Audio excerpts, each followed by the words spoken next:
Voilà qui installe le duel de dimanche, c'est politique. Merci à vous qui venez de nous rejoindre pour l'exercice. Mesdames et messieurs, nous voulons aborder deux sujets, les deux d'ailleurs qui ont marqué l'actualité cette semaine. Le premier, le verdict dans l'affaire complot contre la sûreté de l'État. Les invités ou nos invités vont se prononcer avec la position de leur parti, sans oublier ce recours introduit par un citoyen béninois au niveau de la Cour constitutionnelle pour avoir l'avis du juge constitutionnel sur la révision opérée en 2019. Introduit-elle ou implique-t-elle ou pas une nouvelle constitution?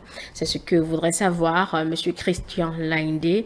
La Cour est attendue pour le 6 février afin de rendre son rapport. Nous allons épiloguer là-dessus. Alors, je vous présente nos invités de ce matin. J'ai à ma droite M. Jules Léandre Kitty, qui est chroniqueur politique proche de la majorité présidentielle. Bonjour, bonsoir, bonne arrivée.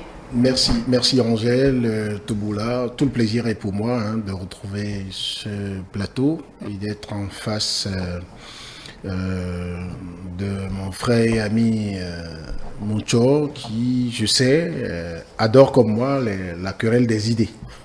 Monsieur Moïse Moncho du Parti Les Démocrates. Bonjour, bonne arrivée. Merci d'être là ce matin.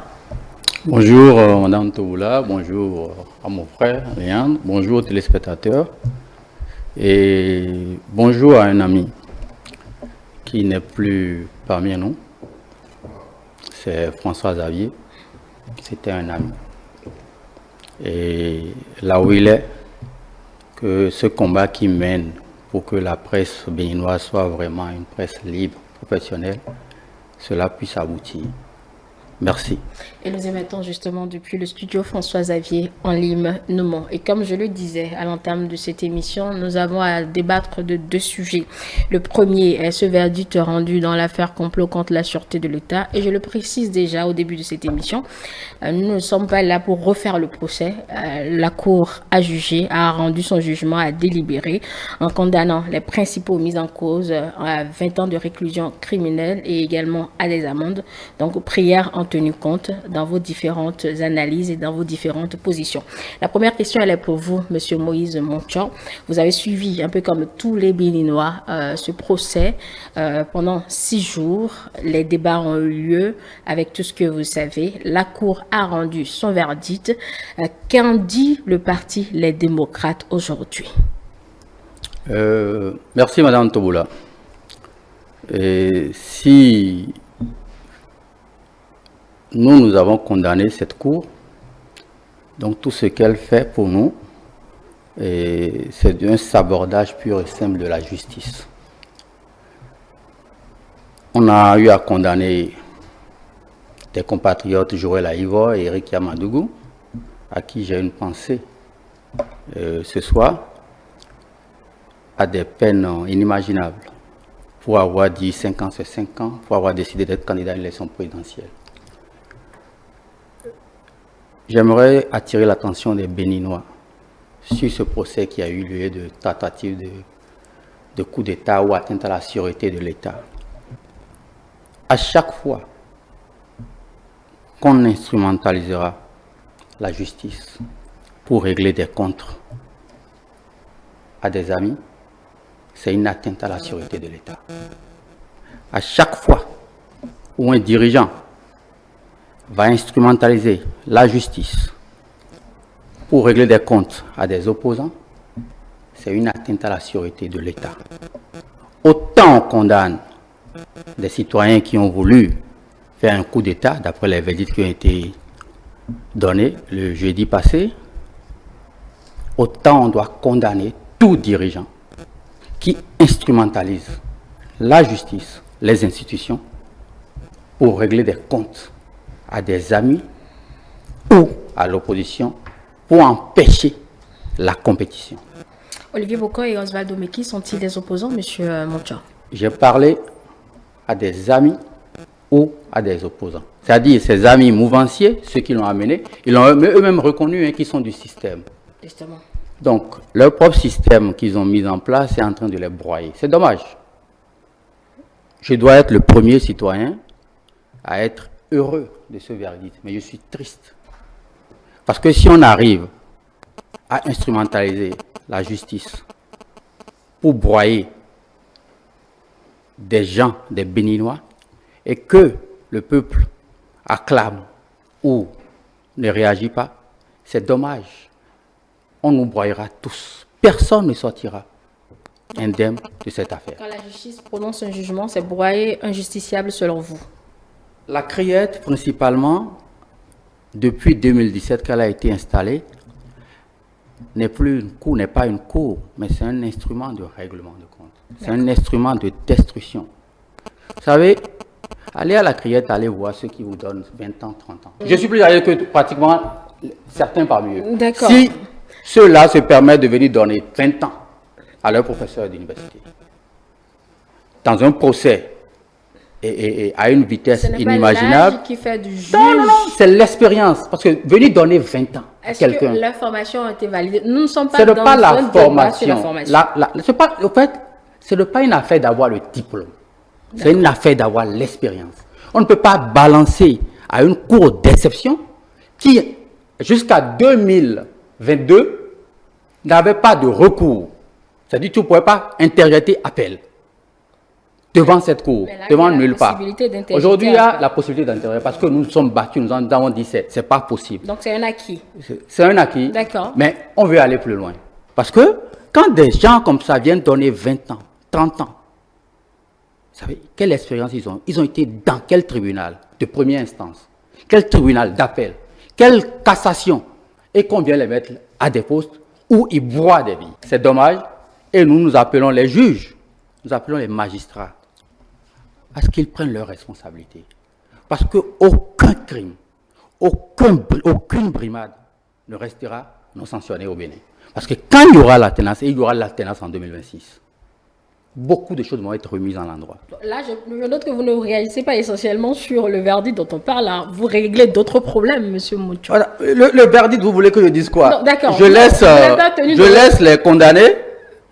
Alors ça, certainement. Non. Aujourd'hui, ce qu'ils ont, ils vont faire interjeter appel.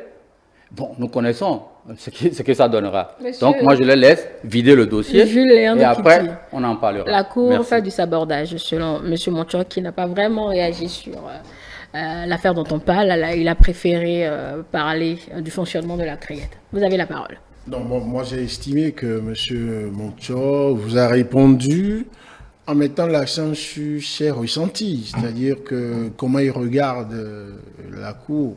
Moi, j'ai fait l'effort de rechercher dans ses réponses les réponses à votre question, c'est-à-dire savoir qu'est-ce qu'il pense du verdict. Mais moi, sur le verdict, je pense qu'il y a une question toute bête que je me pose lorsque même le plus simple des citoyens pose un acte, qui plus est une personne morale, une institution, donc l'institution judiciaire. Je me dis, est-ce que la personne physique ou morale qui a posé l'acte est habilitée à poser cet acte, est en droit de le faire? La réponse est oui. Après, je donne mon avis, mon jugement de valeur et tout. Est-ce que celui qui était, la cour qui était constituée pour donc connaître de cette affaire au niveau de la criette, représentant du ministère public en la personne du procureur spécial, et puis une présidente et d'autres magistrats qui l'entouraient, est-ce que ceux-là étaient fondés, avaient le droit acquis auprès de l'État pour agir, pour connaître du dossier, pour rendre une décision? Parce qu'une juridiction, quand elle connaît d'un dossier, la fin, c'est une décision qui est prise. Est-ce que toutes les étapes d'un procès ont été respectées? Je dis étapes pour entrer dans la procédure. Est-ce que à chaque étape, les débats ont été faits? J'ai entendu des avocats, des prévenus, aujourd'hui condamnés, qui ont dit, oui, au niveau de l'instruction, par exemple, que tout a été bien fait, qui ont salué comment ça s'est passé. Partout où il y avait problème, ils l'ont dit. Même le débat qui a été fait sur la composition de la Cour, entre juristes, ils ont fait le débat, chacun a avancé ses arguments. Et la criette, la Cour a même donné un délai pour que les prévenus commettent d'autres avocats. Après, eux-mêmes, ils ont dit, nous n'avons pas eu toutes les conditions qu'il faut pour le faire. les avocats qui collégialement ont décidé de se déconstituer savent pourquoi ils l'ont fait. Ça fait partie du jeu de la défense dans un procès. Eux, aujourd'hui, ils peuvent se dire, il sera retenu dans l'histoire que nous nous sommes déconstitués. Donc, le jour où on a condamné nos clients, il n'y a pas eu de plaidoirie. Donc, peut-être que eux, leur objectif, en ce moment, c'est de dire, ils ont été condamnés, parce qu'ils le disaient d'ailleurs, qu'ils savaient que leurs clients vont être condamnés. Donc, c'est peut-être une stratégie pour eux, pour entacher la sentence de la CREET. Mais le ministère public, le procureur spécial et la Cour constituée, là, avaient aussi leur rôle à jouer. Donc, pour moi, je pense que c'est peut-être le degré de déception qu'il exprime, qu'il a envie d'exprimer, qui a amené M. Moncho à parler de bambin. Je trouve que c'est pas bien. Parce que je me suis toujours dit quelque chose.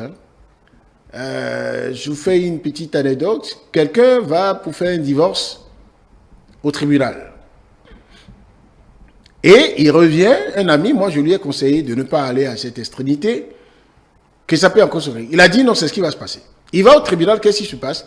Le juge qui doit connaître de son dossier, il le regarde, il dit, monsieur, c'est pas évident qu'il ait 25, 26 ans. Il ne sait rien de la vie de couple. Et quand il est revenu me dire ça, pour dire c'est sa déception, il a l'impression que ça ne va pas... Parce qu'il avait envie quand même qu'on fasse la leçon à son épouse qui a été dans des indélicatesses. Mais il s'est rendu compte que les propos de celui qui lui parlait, il dit, mais non, celui-là, je me suis rendu compte que son âge le trompe, il ne sait rien. Et il s'est même renseigné et il a su que le monsieur, il n'était pas marié. Vous savez la réponse que je lui ai donnée? Tant que ce n'est pas inscrit dans les conditions pour être un magistrat, qu'il faut être marié, vous n'avez juridiquement aucune possibilité de le contester. Et c'est vous, il est tranquille, c'est vous qui êtes venu devant lui. D'accord? Ok. Le dossier qui a été soumis à la CREET, dont elle a connu, le dossier de tentative de coup d'État ou qu'on a requalifié et tout, ce pourquoi les sieurs Olivier Boucor et Oswald Omeki et les co-accusés ont été condamnés, d'autres relaxés.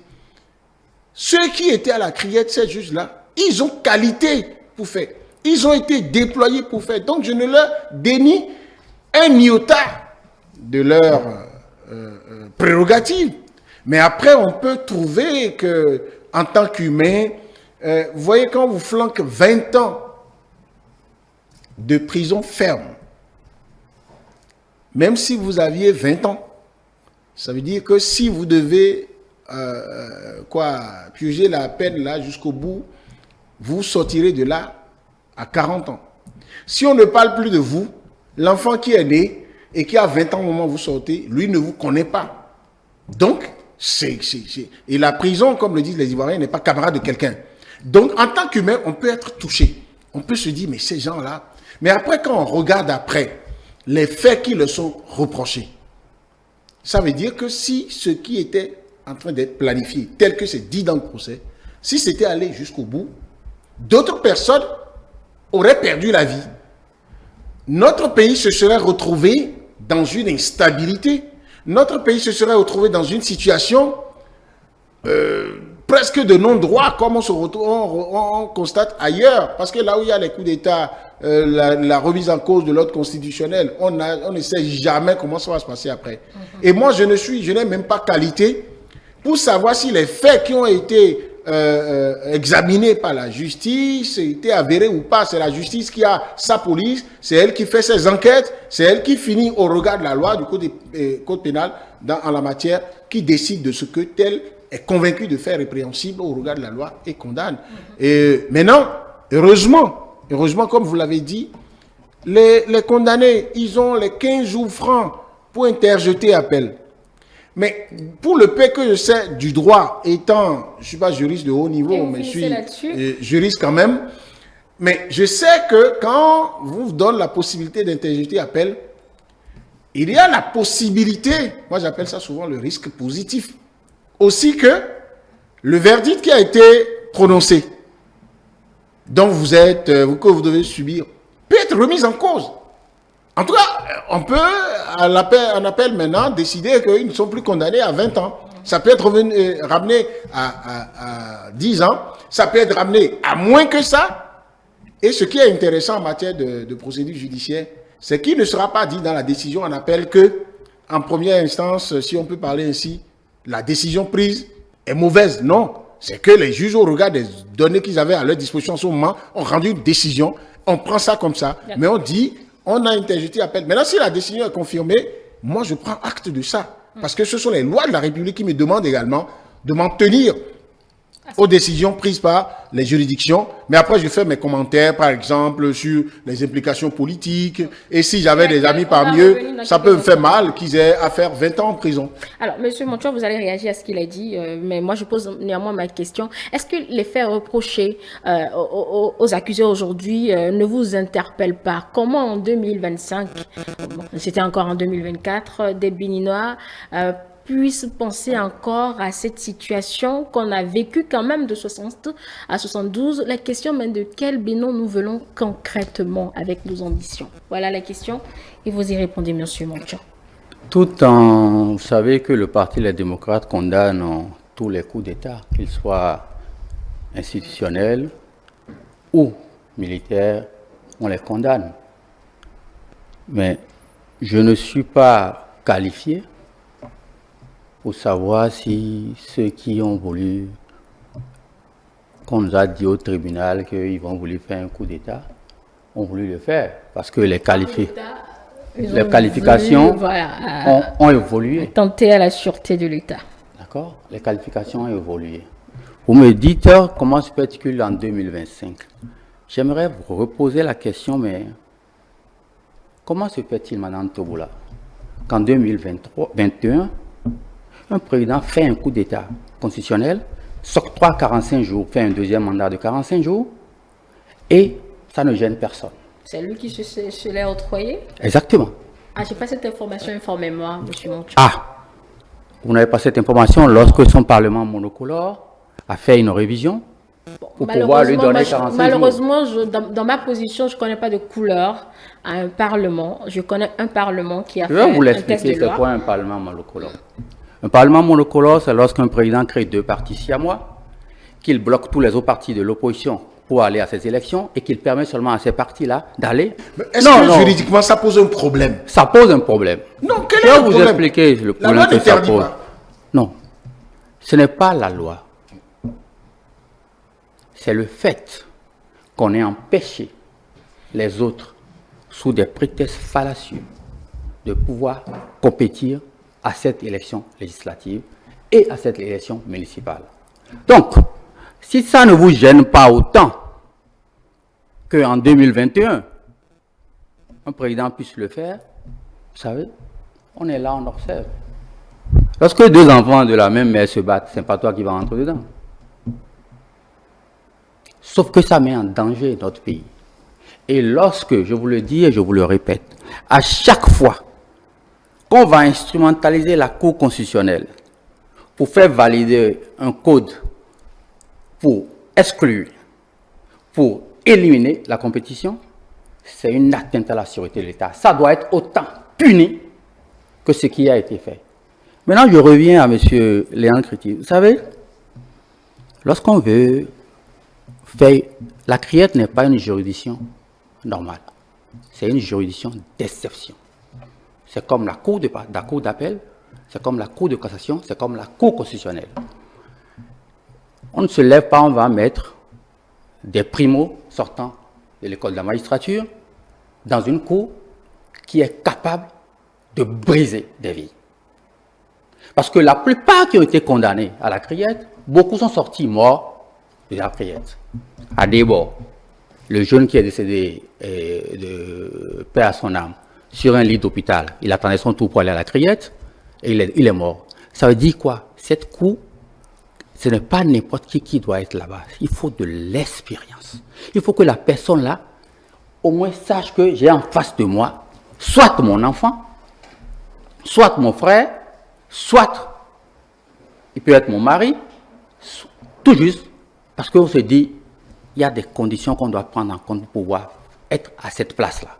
Ceux qui sont là aujourd'hui, vous savez, il y a le juge Batamoussi, qui est en exil en France, qui a reconnu que les verdicts ne sont pas d'eux. Les verdicts sont écrits. La vidéo est encore là.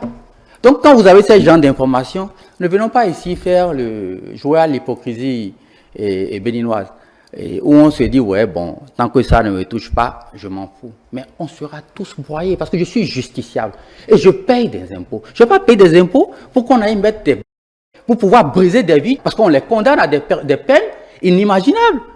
Non, il faut qu'on revoie ça. Et nous nous appelons à ce que les juges, les magistrats prennent leurs responsabilités. Nous appelons à ce que tous ceux qui sont appelés à ces gens de boulot puissent se dire non. Vous savez, il y a un mot que le président Crékou à son âme a utilisé. Il a parlé d'intellectuels tarés. Aujourd'hui, on n'a pas d'intellectuels tarés. Parce que s'ils étaient tarés, bon, ils allaient un peu réfléchir. C'est des intellectuels qui sont inachevés. Les tarés ne réfléchissent pas de Les tarés réfléchissent pour faire le mal, parce qu'ils savent ce qui les attend. Mais lorsque tu es inachevé, c'est le matériel qui t'intéresse, c'est le poste qui t'intéresse. Et c'est à ça que nous vivons aujourd'hui, nous assistons. Donc, si ça ne vous gêne pas, vous, journalistes qui me posez la question de savoir si vouloir en 2025 attenter, je ne suis pas dans les confidences des dieux, de ceux qui veulent le faire. Nous, on n'a rien vu parce qu'on n'a rien vu. Vous avez attendu des coups de fusil, vous avez attendu quoi que ce soit, rien. Donc, moi, je suis là, j'ai suivi un verdict comme vous, et le Béninois Landa était désintéressé de ce jugement-là. Ah bon? Tous les Béninois. Que vous avez... Non, les Béninois étaient désintéressés. Je vous dis, les Béninois. Les Béninois étaient désintéressés. Monsieur Kiti, vous aussi désintéressé, puisque vous êtes également Béninois. Nous, on condamne tous les coups d'État et on demande à ce que ce soit constitutionnel ou militaire, nous les condamnons. Nous voulons un pays de paix, un pays de démocratie, un pays de cohésion nationale. Est-ce que nous sommes dans ça aujourd'hui? S'il y avait cohésion nationale, je ne pense pas que les gens auront même cette idée-là. Monsieur Kiti, vous avez la parole. Non, ben, moi je peux vous dire, pour répondre au bout par lequel vous me posez la question, donc je n'étais pas, j'étais pas désintéressé. Non, moi j'étais très très intéressé. Pour deux raisons fondamentales qui sont d'ordre technique d'abord. Vous savez qu'à l'origine, je suis journaliste d'abord. Et donc, celui qui peut être appelé à informer ou qui peut être amené à analyser, il faut qu'il lui-même soit informé d'abord. Moi, c'est dans mes compétences de vie courante que de m'intéresser à tout ce qui se passe ici et ailleurs, systématiquement. Deuxième chose, par rapport à mes incursions en politique, je pense que un bon acteur politique a besoin d'avoir les bonnes informations, a besoin de s'intéresser à ce qui peut influer sur la gestion de sa cité, la santé de sa cité. Et je pense que ce procès était d'une grande utilité ou d'une grande importance pour qu'on s'y intéresse.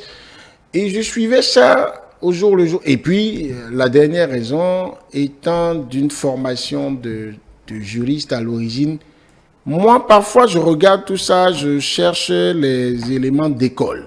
C'est-à-dire quelles sont les réflexions que les laboratoires de recherche en matière de sciences juridiques, de procédures, quels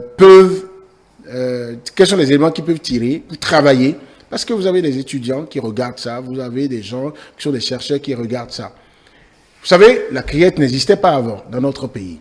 Dans notre arsenal juridique, on a estimé qu'il fallait la créer. Et ça, c'est une volonté politique qui fait ça. C'est-à-dire, notre régime peut venir demain et dire, bon, c'est autre chose. Les juridictions spéciales ne sont pas une infraction, ne constituent pas en soi quelque chose de très grave. Mais après, c'est le fonctionnement. Pourquoi, par exemple, parce que la criette n'avait pas deux niveaux de jugement. Pourquoi des voix se sont élevées pour faire le débat, pour dire c'est nécessaire. C'est qu'il faut travailler à ce que, autant que faire se peut, les droits de l'homme soient respectés. C'est-à-dire même le parfait criminel, que toute la population regarde comme un criminel, lorsqu'il est jugé, d'ailleurs, d'abord il a droit à une défense, d'accord? Et c'est pourquoi il faut comprendre parfois les avocats. Un avocat qui défend quelqu'un ne défend pas la cause forcément de son client, mais il défend un être humain que des causes, que des situations, des facteurs ont amené peut-être à se mettre en conflit avec la loi. Et il faut que le procès puisse permettre non seulement de sanctionner celui qui sera reconnu comme coupable, mais également que le procès serve à décourager d'autres personnes qui pourraient être tentées de commettre les mêmes erreurs, mais que le procès aide également à édifier la population, à rassurer ceux qui craignent qu'on s'installe dans un règne de l'arbitraire. Mais ce que j'ai envie de dire à mon vis-à-vis, c'est que quand je finis de trouver légitime ses sentiments à lui, je ne partage pas le même regard sur les choses que lui. Mais j'ai le devoir, me rappelle Rabelais, de lui permettre de dire ce qu'il pense pour que nous fassions le combat des idées. Mais quand je l'entends jusqu'au bout, j'ai l'impression que bon, voilà, nous sommes dans un système où il trouve que la juridiction elle-même, il lui trouve des choses bancales dans sa constitution, dans son fonctionnement, dans les objectifs ou la vision qui sous-tend son installation. Ça veut dire que pour M. Montior, s'il lui était donné d'agir sur la criette aujourd'hui, il prononcerait la disparition de la criette, je suppose. 2, il trouve que ceux qui travaillent à la criette, ceux qui sont amenés à juger et qui ont reçu plus qu'un mandat, qui ont le titre de magistrat. Alors, la question que vous posez, M. Montior, est une question morale. C'est une question d'éthique. C'est une question qu'on peut mettre... même les sociologues seront d'accord avec vous. Parce qu'on veut que quelqu'un qui a peut-être 10 ans, 20 ans d'expérience, ou 25 ans d'expérience, et qui a vu beaucoup de procès, qui a jugé, parce que le stress d'un juge aussi, c'est une autre affaire, c'est toute une autre affaire. On estime qu'il peut savoir mieux gérer les choses humainement que celui qui n'a pas 10, 20 ans de métier. Je ne connais pas le nombre d'années d'expérience qu'a le procureur spécial de la criette, près de la criette. Mais je m'en tiens à quelque chose. Est-ce qu'aujourd'hui, le procureur spécial là, est-ce que l'État béninois et les centres qui forment les magistrats ont déclaré et lui ont donné quitus pour exercer en tant que magistrat? Oui. Est-ce que les lois, est-ce que l'arsenal juridique en vigueur dans notre pays aujourd'hui permet à l'État de désigner, de nommer, de placer à la tête d'une juridiction du genre quelqu'un de son parcours, de son profil? Visiblement, la réponse, c'est oui. Ça veut dire que le problème, pourquoi les lois dans notre pays n'ont pas prévu que s'il y avait une juridiction spéciale ou une juridiction d'exception, ne seront admis à présider ou à animer cette juridiction que les magistrats qui ont 10, 15, 20 ans de métier. La Cour constitutionnelle de notre pays, tous ceux qui sont juristes et qui sont admis à y siéger, on les appelle comment? Juristes de haut niveau. Et juriste de haut niveau, c'est pas quelqu'un qui se tape une licence en droit. Vous comprenez? Ça veut dire que le législateur béninois a eu la possibilité de faire comme on a fait par le passé. Je donne l'exemple de la Cour constitutionnelle comme ça. Parce qu'on a estimé que la Cour constitutionnelle, ce dont la matière dont elle traite, eh bien, demande qu'il y ait, on les appelle d'ailleurs les sages. Donc, moi, je ne suis pas prêt. Ça peut paraître inhumain pour des gens qui veulent être dans les sentiments, mais je ne suis pas prêt, moi, quand il y a des lois qui sont en vigueur, qui doivent être appliquées, et que le principe de la démocratie, c'est qu'on applique les lois, et que ce que veut la majorité puisse s'appliquer à tout le monde, et les lois sont l'expression, les lois votées par l'Assemblée nationale, qui passent par le contrôle de constitutionnalité, qui obtiennent la promulgation du chef de l'État en fonction.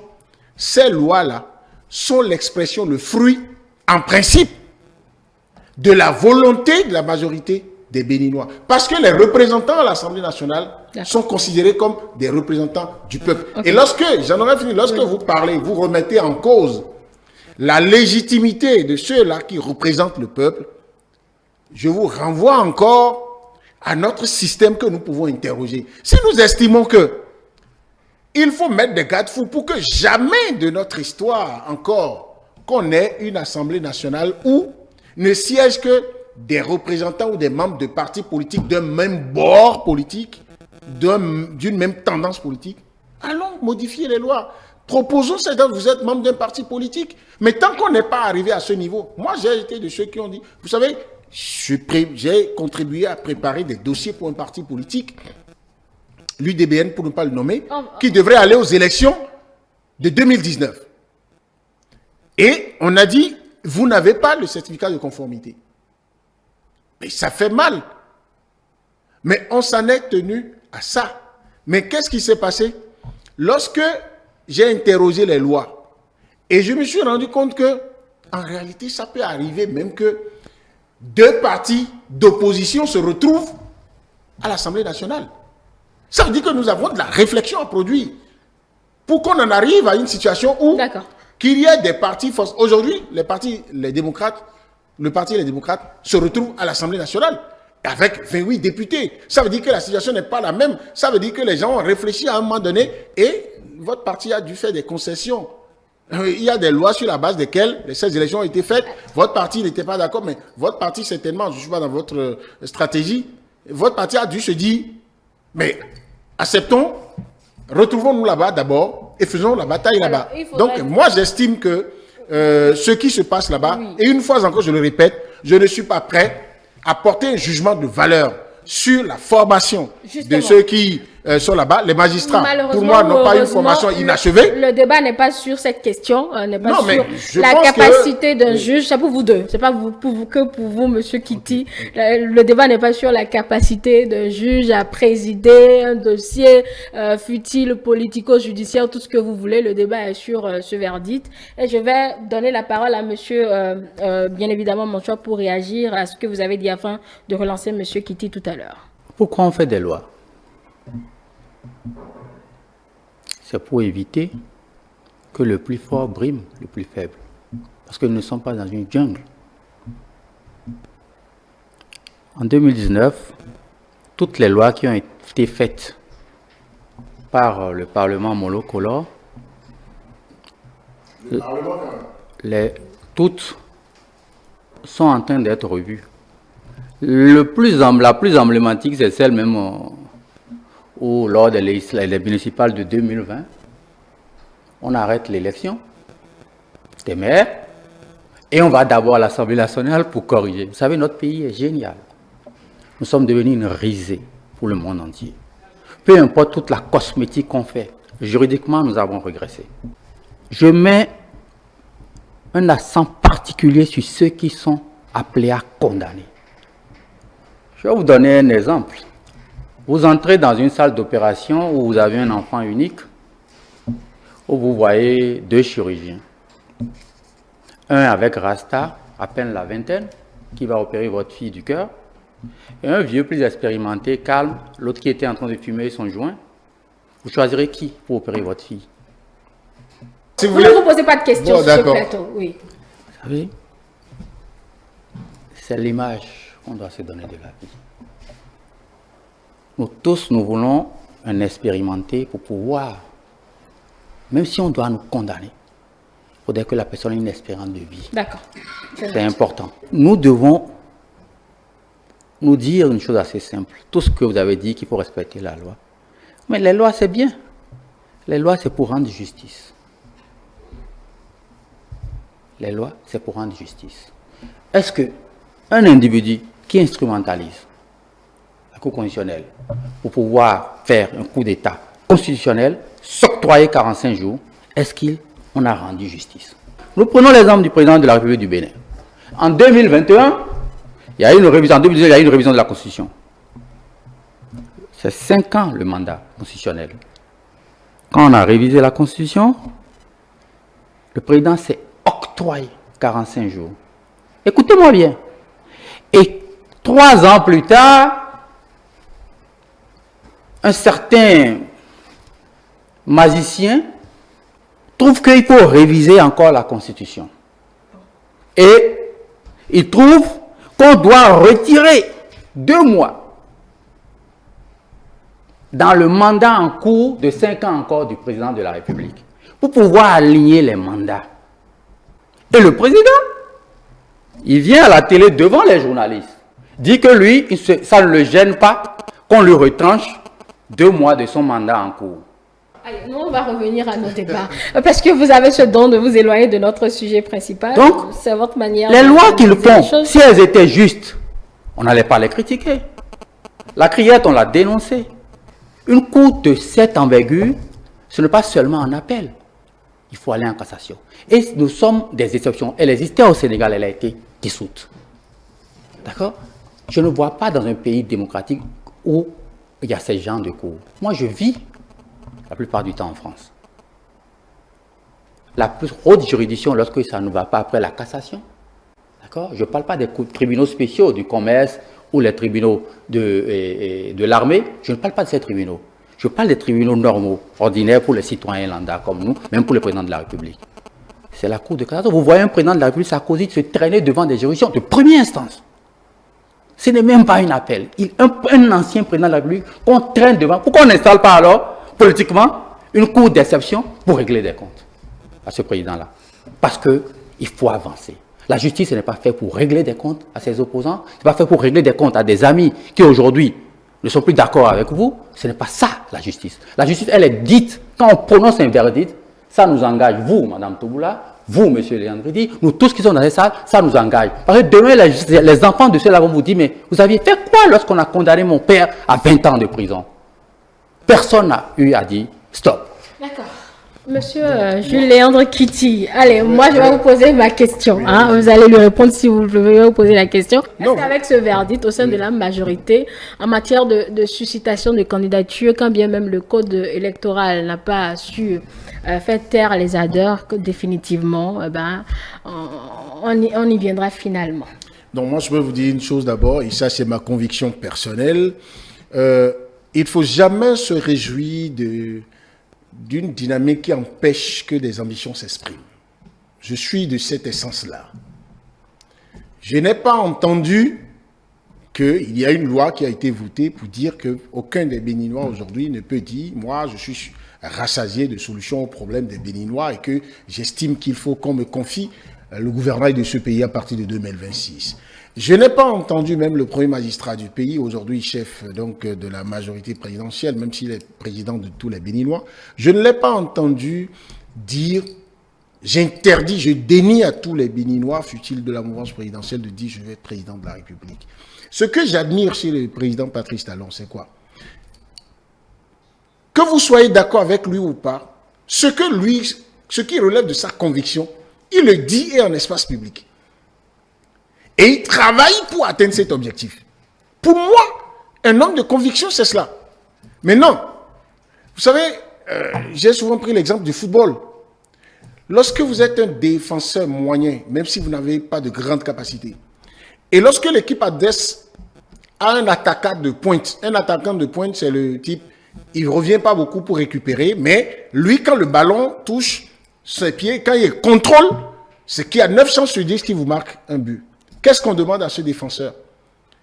C'est de placer son pied au moment où l'attaquant de pointe là veut contrôler la balle. C'est-à-dire que régulièrement, vous l'empêchez de contrôler.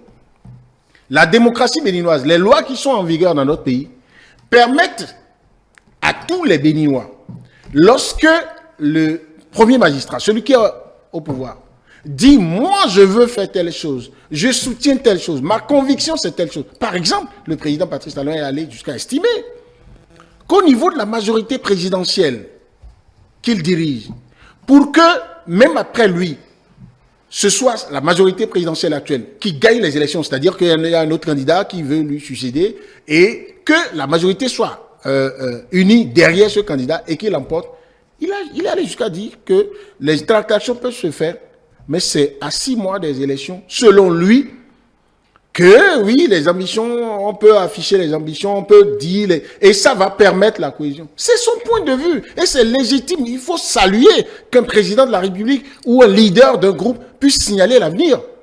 Parce que moi, pour tout ce que j'ai étudié sur le leadership, vous savez, le rôle du leader, se résume au verbe servir. Et le S là de servir, vous savez ce que ça signifie? Signaler l'avenir. Dit, voici comment je pense qu'on peut aller. Et ceux qui suivent le leader, ils disent, oui, nous sommes d'accord, ou bien ils nuancent, et ils discutent dans leur cercle à eux. Alors, au niveau de la mouvance présidentielle, quand vous posez la question de savoir si avec ce verdict-là, les gens vont se calmer. Mais je trouve doublement et triplement vicieuse votre question pour plusieurs raisons. Le premier facteur, c'est quoi? Vous présentez ceux qui animent la mouvance présidentielle comme des gens qui sont de parfaits crétins, qui, quand le chef de l'État, qui est leur leader, quand il dit « je pense telle chose », vous pensez que, et ils ne réfléchissent pas avec lui. Il est le leader. Il a une voix prépondérante. Mais j'ai la preuve que les gens réfléchissent avec le président. Ils ne sont pas des gamins. Ils ne sont pas des bambins, comme mon ami d'en face le dit. Alors, deuxième chose qui me dérange, deuxième facteur, c'est que vous liez le comportement des candidats ou des présidentiables ou des gens qui peuvent exprimer des ambitions au sein de la majorité présidentielle, vous liez leur attitude, leur posture au procès qui s'est produit. Moi, j'estime que le calendrier et l'agenda de la justice n'a rien à voir avec l'agenda des politiques. Maintenant, une action, une situation politique peut conduire à un procès. Même en période électorale, si je suis candidat aux élections législatives de 2026 par exemple, et que M. Moncho est candidat également, même dans ce que je dis de M. Moncho, si je me mets à dire des choses sur sa vie privée, par exemple, qui ne sont pas vraies, qui sont de nature à porter atteinte à son honorabilité, il peut porter plainte contre moi. Et en pleine campagne électorale, la justice m'interpelle. Mais ceux qui veulent faire du commentaire politique vont dire, c'est parce qu'il est mon adversaire politique qu'il estime qu'il faut me... Si devant la justice, je n'arrive pas à me défendre pour me sortir d'affaires et qu'on me condamne, des gens vont dire, même mes partisans vont dire, oui, ben voilà, c'est parce que M. Moncho estime que peut-être on est candidat dans la même circonscription électorale, que si j'étais candidat, on n'invalide pas ma candidature, je vais pouvoir gagner, qu'il l'a fait. Mais est-ce que ça fait que le juge qui a connu de mon dossier, qui a estimé que j'ai enfreint à la loi, et qu'on regarde, parce que le juge, là, lui, juge sur la base des lois qui sont en vigueur, et en l'absence de dispositions légales, il juge selon ça, son intime conviction. Est-ce à dire que vous ne voyez aucune implication politique? Je vois une implication politique, mais qui ne remet pas en cause l'exercice du droit de ces magistrats-là de connaître de ce dossier, de rendre une décision. L'implication politique, c'est quoi? C'est que les personnages, parce qu'une procédure, ça fait également un scénario.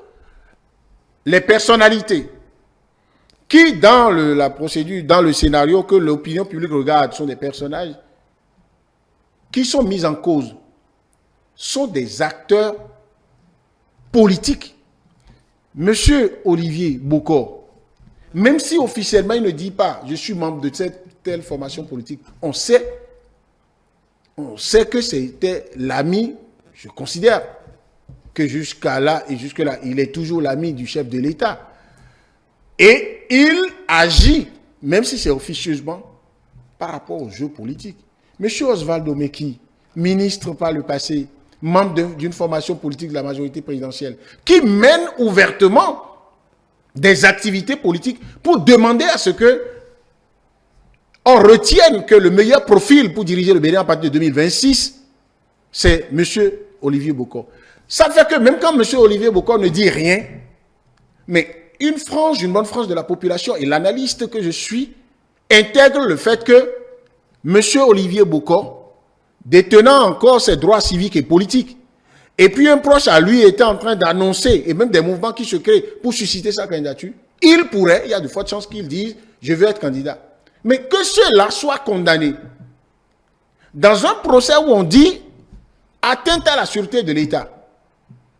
Mais l'analyse devrait nous amener à dire, quand vous faites atteinte à la sûreté de l'État, si ça doit remettre en cause l'ordre constitutionnel, ça doit faire que celui qui est au pouvoir là, vous pourriez l'empêcher de continuer à exercer son mandat jusqu'au bout.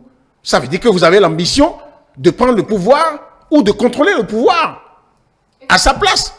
Donc l'analyse politique ne peut pas exclure les deux. Il n'y a pas un couloir étanche. Mais la justice ne fonctionne pas en disant « vous avez telle couleur politique, c'est pour ça que je vous condamne ». Maintenant, si les juges dont vous parlez, celui qui est procureur spécial, la dame qui était présidente de cette cour-là, j'estime qu'elle a une conscience, elle a un cœur. Le procureur spécial, il a une conscience.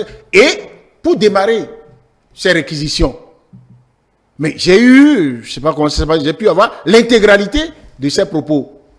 Il a démarré ses propos en disant, et comme pour vous rappeler qu'eux aussi, ils ont du cœur, et je suppose que devant le tribunal de leur conscience, eux-mêmes aussi sont à l'aise, il a dit, ceux qui sont en face de moi, d'abord il a dit à Dieu qu'il aurait aimé ne pas être là. Il aurait aimé d'abord que ce qu'on dit là fût faux. Mais il dit qu'entre l'amour, l'affection, les relations, parce qu'il dit tous ceux qui sont en face de lui là, sont ses amis. Mais que le devoir l'appelle. Est-ce que, M. Mocho, vous voulez qu'un juge vous dise entre le devoir de juger selon la loi et les amitiés que j'ai, c'est l'amitié que je privilégie.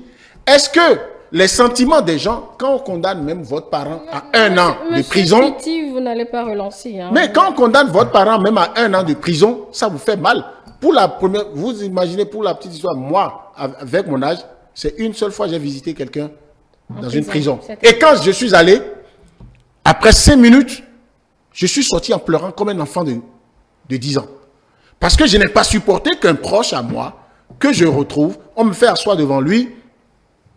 Nous ne pouvons pas discuter à deux, discrètement. Quelqu'un est là, et puis moins de 5 minutes après, il tape sur la table, il dit, ça va, arrêtez. Et je ne peux pas repartir avec mon parent. Donc je comprends que ça fasse mal à des gens qui voient leurs parents condamnés. Je vous donne la parole sur la même question pour qu'on close ce chapitre. Est-ce que vous voyez des implications politiques de ce procès sur l'échiquier politique? Ce qu'on a vu la dernière fois durant les 6 jours, c'est désolant pour notre pays, qui est, durant tous les réquisitoires, durant tout ce qui a été déroulé, on a vu qu'il y avait bel et bien des implications politiques. Parce que, permettez-moi de ne pas prononcer les noms, il y a des mouvements qui ont été installés par-ci, par-là, l'argent devait servir à ça, ça a été dit, des trucs comme ça ont été dit. Mais c'est dommage parce que la démocratie, ce n'est pas de faire taire. Ce n'est pas de faire taire, ce n'est pas de briser, ce n'est pas d'éliminer. Vous avez tout à l'heure parlé que le président de l'État, il dirige une majorité, mais parce qu'il a la science infuse. Il n'a pas la science infuse. Moi, je ne l'ai pas dit non plus. C'est un humain. Je suis de ceux qui pensent qu'il faut réfléchir avec lui. C'est un humain. Je l'ai affirmé, je pense que c'est ce qui se passe. Nous avons un ancien président qui dirige notre parti, mais qui se retrouve des fois en majorité lorsqu'on doit prendre des décisions. En minorité, du moins, pardon. Lorsqu'on doit prendre des décisions. C'est ça la démocratie.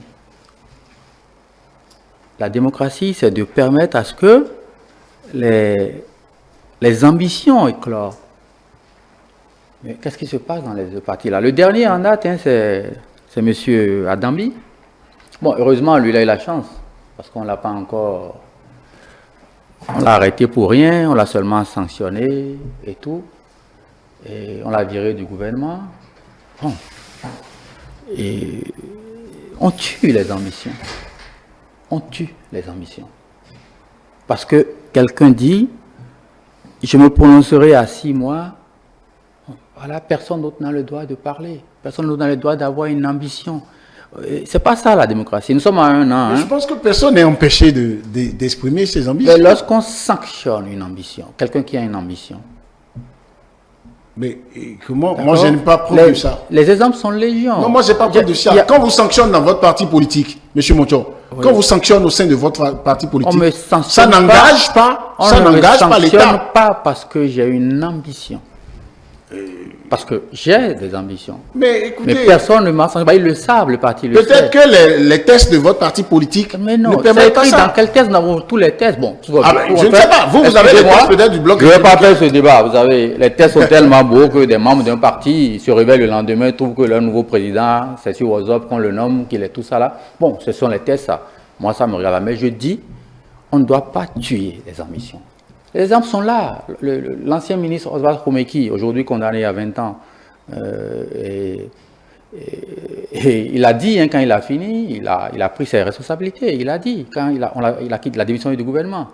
Et beaucoup d'autres ministres qui ont démissionné du gouvernement ont dit ça.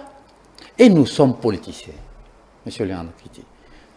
Et tout ce qui se joue, cette intrigue-là, l'épilogue de ce qui se passe, ce qui se prépare, et pour les Béninois, ça arrive le 6 février. Tout ce qui s'est passé là, vous savez, là, c'était le film, hein? Le film a commencé. Et à Dambi, tout ça, c'était l'actualité, tout ça là. Le film a été lancé là, à la Criette. L'épilogue aura lieu à la Cour constitutionnelle. Mais nous, on les attend là. Ce serait mon mot de fin sur ce sujet. Justement, et merci d'avoir lancé le second, puisqu'on est de plein pied. Si vous avez à réagir... J'ai à réagir pour dire quelque chose que je souhaite, parce que je n'ai pas regardé sa carte d'identité, mais je suis heureux de savoir... Non, permettez-moi. Donnez-moi une minute. Pas, parce que c'est son antenne. Je dis, je n'ai pas regardé sa carte d'identité, mais je suis heureux, jusqu'à preuve du contraire, de penser que il doit être... il doit, même si il doit être mon grand frère. Et je veux le taquiner, je vais exercer mon droit de petit frère pour lui dire quelque chose. Je vous sais suffisamment dense, ayant le sens de répartie, pour comprendre, pour achever vos réflexions sur ce plateau, en reconnaissant que tout ce que vous remettez en cause là, c'est dynamique, ce n'est pas des choses qu'on peut établir de façon étanche. Les droits de l'homme, la démocratie, la séparation des pouvoirs, c'est des proclamations. C'est dans l'opérationnel que tous les jours, les forces en présence travaillent à équilibrer les choses dans les rapports de force.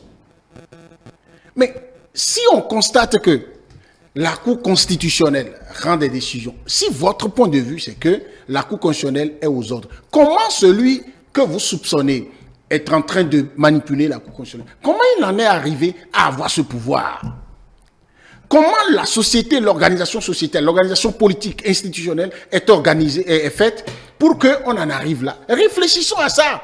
Parce que si vous qui êtes là, vous devenez président de la République, en tout cas moi je vous informe, quand moi si je deviens président de la République, l'une des ambitions que j'aurai, c'est d'avoir un parlement qui m'écoute.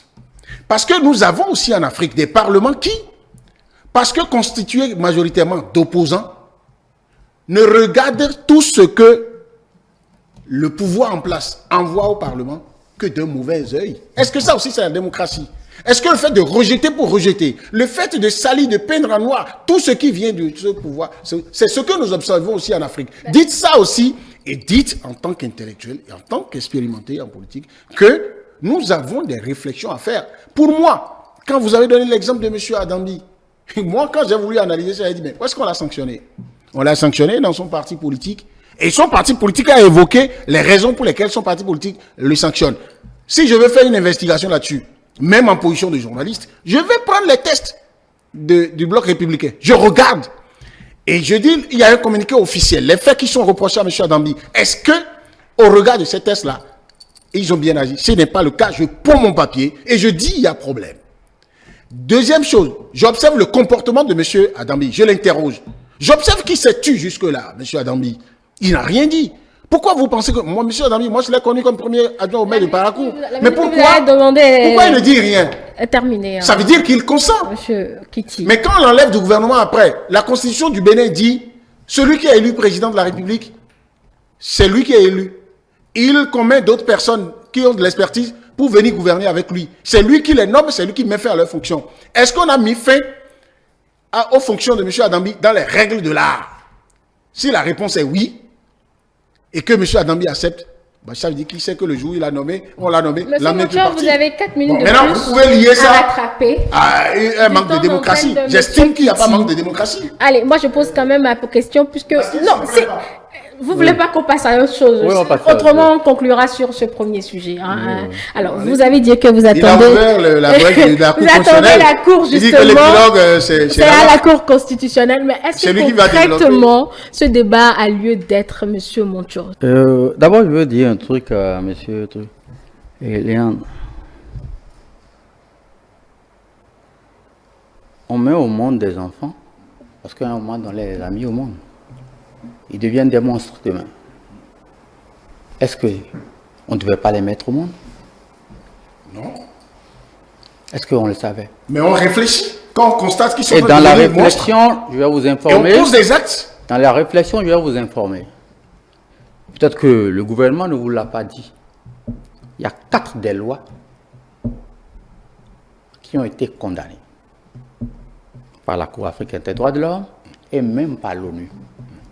Ils ont dit quoi? Et actuellement, nous avons rentré 3 lois pour être toilettés. Le code du numérique, et le code sur l'embauche, et je dis le code, la loi sur l'embauche et la procédure pénale. Qui est rentré à l'Assemblée là? Oui. Vous savez pourquoi? Parce que le Bénin a été condamné pour ça. Nous ne sommes pas tombés du ciel de n'importe où, nous sommes dans un système, dans un monde où il y a des règles qu'il faut Vous avez mené respecter. un combat qui donne des fruits. Ça veut dire Non. qu'il faut mener le C'est- combat. Non, il ne fallait pas qu'on en arrive à ça parce que beaucoup de vies ont été brisées. Vous Je vais observez pas- des régimes je vais pas depuis briser- longtemps. Je ne vais pas briser la vie. Mais parlez du régime Yaïboni qui est passé avant Patrice Talon. Écoutez-moi. Vous avez vu On des a cas fait comme des ça, on a lois. dû revoir des choses. On a pris des lois. On a pris des lois où on dit qu'on va des décrets où on dit non, on va plus subventionner la dialyse. Non, je vais vous expliquer. Vous avez On le parle temps des à lois. rattraper, d'accord. Voilà des lois qui ont Mais été prises. restons sur Où on les brise sujets des en familles. débat. Mais les lois prises, est-ce qu'on peut On les modifier brise. ou pas? Parce que ce Parlement qu'il a fait, d'accord, elle n'a pas réfléchi. Mais qui fait les Et parlements? aujourd'hui, C'est l'Assemblée le peuple nationale qui vote. est là, nous nous battons. On est en train de se battre. C'est On a le même demandé. peuple qui a voté pour les démocrates. On a Vous allez demandé, venir par exemple, discuter. au Corissa. Vous Que changez de sujet. Le Parlement ne peut pas Monsieur prendre une Monchor. loi pour en imposer à l'exécutif. Monsieur Nous Oui. avons, Monsieur Monchor. nous n'avons pas, vous Revenons à la savez, question nous nous posée. battons, pour pouvoir toiletter tout Parce ce que qu'il moi, y je a. veux comprendre l'histoire d'épilogue du 6 Tout février. ce qu'il y a Je à tiens à toiletter. comprendre. Je le relance, il réagit toujours pas. Et- Là, je vais devoir donner la parole à monsieur Kiki. Ce que je vous ai dit tout à l'heure, Oui. c'est que nous avons un procès qui est non seulement hautement politique, qui vient de s'arrêter, libre aux condamnés d'interjeter appel, mais en même temps, l'épilogue de tout ce qu'on est en train de faire, tout ce qu'on est en train de faire en sanctionnant des députés, en sanctionnant des ministres, en sanctionnant toutes les velléités, les envies de pouvoir remplacer, de pouvoir faire truc là. L'épilogue se jouera à la Cour constitutionnelle. Oui, comment? Il n'y a pas de troisième mandat possible. J'aimerais comprendre comment se fait-il que des citoyens de partis soutenant la mouvance puissent interpréter ce que le citoyen lambda comprend aisément, que le FA dit qu'il peut continuer à faire un mandat, qu'un autre, permettez-moi le terme, je vais être courtois, Merci. se met sur les réseaux sociaux et dit oui qu'il y a une nouvelle république, qu'il peut faire ci, il peut faire ça. Tous de la mouvance, hein. Alors que nous, l'opposition, on ne dit rien. Voilà. Et un autre qui apparaît et dit qu'il a saisi la Cour pour avoir un avis sur ça. Là, vous défendez les droits, c'est son droit. Au fait, nous allons commencer d'entamer, si le débat sur ce sujet-là est ouvert, Cette saisine de M. Christian Laindé, j'aimerais qu'on l'aborde. Moi, je vais vous l'expliquer sur deux volets. Un volet juridico-technique et un volet politique. Pour le volet juridico-technique, j'aimerais savoir est-ce que l'action de M. Christian Laindé entre dans une des prérogatives constitutionnelles reconnues aux citoyens béninois dans la saisine de la Cour constitutionnelle. Si le recours n'est pas recevable, la Cour dira. Laissez-moi finir. D'accord. Est-ce que ça rentre dans ça? La réponse à cette question, évidemment, elle est non. Parce que M. Christian Laindé a demandé un avis. Il y a seulement deux institutions, selon leur propre constitution, alors oui, qui est autorisé à demander un avis au président, à la Cour constitutionnelle. Donc, non seulement M. Christian Laindé, il fait gaspiller de l'argent des contribuables béninois, il viole lui-même la Constitution, et la Cour, il va déposer ça pour perdre du temps aux Béninois et créer des problèmes qui n'existent pas. Donc il n'y a pas de pilote en réalité. Non, monsieur, je vous l'ai dit, vous allez voir. Donc, sur le plan technique, juridiquement parlant, il doit être interpellé pour trouble à l'ordre public. Parce que ça là, ça peut entraîner des choses qu'on n'aurait pas voulu. Ok, vous venez au deuxième élément rapidement. Sur le deuxième élément, qui est plus politique, c'est que nous allons poser, M. Christian Laindé est en train de poser une question à la Cour constitutionnelle. Est-ce que le président Patrice Talon, qui est en train de finir son second et dernier mandat constitutionnel, a le droit de faire un coup d'État constitutionnel pour faire un troisième mandat? Je rappelle que l'exploitateur, ce n'est pas ses mots, hein, ce ne sont pas ses mots à lui dans le recours. Je vous explique tout sur le plan politique. C'est la question qu'il est en train de poser en réalité. La réponse, évidemment, elle est non. Il n'a pas le droit à poser cette réponse, cette question-là, à la Cour constitutionnelle. Monsieur Kitty, vous avez eu beaucoup de temps, vous en avez même puisé dans celui de Monsieur Monchor. Je vous donne 2 minutes réglo, parce que là, le programme suivant frappe à la porte. D'accord. Mais j'ai envie de commencer en disant, en prenant pas le bout par lequel Monsieur Monchor a chuté, moi j'ai envie de lui dire, il vient de violer lui-même sur ce plateau la Constitution. Parce que je le défie, je le mets au défi de me démontrer juridiquement qu'il est interdit à M. Laindé de poser ces questions-là à la Cour constitutionnelle. Vous pouvez, au terme de la Constitution dans notre pays, de toutes les lois de notre pays, vous pouvez dire mon père m'a giflé à la maison, j'estime qu'il a violé la Constitution, j'écris à la Cour constitutionnelle. C'est à la Cour constitutionnelle de vous dire, quand vous amenez ce recours-là au secrétariat de la Cour constitutionnelle, on enregistre. Une secrétaire à la Cour constitutionnelle ne peut pas vous dire « J'ai regardé, j'estime que vous n'avez pas le droit de poser cette question ». Elle enregistre. Et la Cour regarde et vous dit « Elle n'est pas compétente pour connaître de cette question ». Et quand elle motive sa décision d'incompétence-là, puisque les décisions de la Cour, là, on les rend publiques, c'est vous qui avez posé la question, qui êtes en ce moment dans l'opinion ridiculisée. Et tout au plus, la sanction est morale pour vous. C'est-à-dire que l'opinion retiendra que vous, là, vous n'êtes pas cultivé. L'opinion retiendra que vous ne connaissez pas les prérogatives de la Cour constitutionnelle. Mais jamais on a le droit de vous sanctionner parce qu'on estime que vous avez posé une question bête à la Cour constitutionnelle. Quand vous avez fini de dire ça, est-ce que le débat vaut la peine? Non, attendez. Le débat, tout débat, moi je suis scientifique sur les bords avant même les questions politiques. Tout débat lié à ces questions-là vaut la peine d'être mené. C'est ça qui fait que les esprits dans lesquels il y a peut-être un cafouillis, les esprits dans lesquels il y a peut-être des confusions, sont éclairés. Si vous ne laissez pas des gens qui estiment, moi, je ne suis pas allé sur des plateaux ou dans des rues pour dire, j'estime que le président Patrice Talon doit continuer à être président après 2026. Je m'en suis tenu à quelque chose. Il a fait 2 mandats. Pour ce que je sais, à ces 2 mandats, c'est un autre président qui va venir en 2026. Quand les gens ont posé le problème, pourquoi on n'a pas dit ceux-là doivent être traduits devant la justice, ceux qui ont demandé tout le temps au chef de l'État, est-ce que c'est vrai que tu ne veux pas faire troisième mandat? Pourquoi on n'a pas dit que le président Patrice Talon a violé la Constitution en répondant à cette question? Il a dit, c'est derrière moi. Son porte-parole est revenu plusieurs fois pour dire, ce n'est pas sa préoccupation. Mais s'il se trouve des citoyens pour estimer que, ayant scruté les lois, la Constitution révisée et d'autres lois et d'autres faits qui peuvent amener à ce que du point de vue de la jurisprudence, on puisse dire, ah, il se pourrait qu'il faut permettre à ces personnes-là de poser les problèmes. Et quand la Cour constitutionnelle, normalement, vous devez être très fier de dire, au moins, il s'est trouvé quelqu'un à qui vous déniez le droit de l'intelligence. Vous pensez que M. Laïné ne devrait pas poser la question, mais le fait qu'il ait posé la question amène la haute juridiction à dire, une fois pour toutes, selon votre logique, ce que vous demandez là.